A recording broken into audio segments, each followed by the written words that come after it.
தமிழ்நாடு முதலமைச்சர் புத்தாய்வு திட்டம், மாநில திட்டக்குழு, தமிழ்நாடு மின் ஆளுமை முகமை,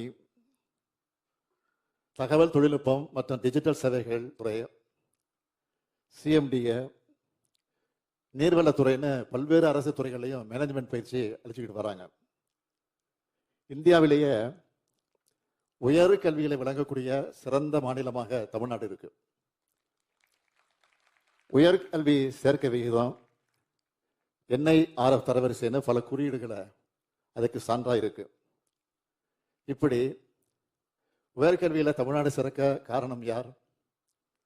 ஒரு காலத்துல கல்வி மறுக்கப்பட்ட சமூகங்கள் எல்லாம் இன்னைக்கு படிச்சு முன்னேறி உலகம் முழுக்க டாப் பொசிஷன்ல இருக்கிறோம்னா அதுக்கு காரணம் யார்? திராவிட இயக்கம்.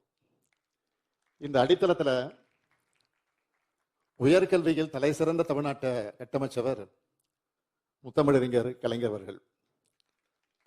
உயர்கல்விக்குன்னு ஏராளமான திட்டங்கள், கல்வி கட்டண சலுகைகள், புதிய பல்கலைக்கழகங்கள், 100க்கும் மேற்பட்ட கல்லூரிகள்னு உயர்கல்விக்காக அதிகமாக செஞ்சவர் முத்தமிழறிஞர் கலைஞர் அவர்கள்.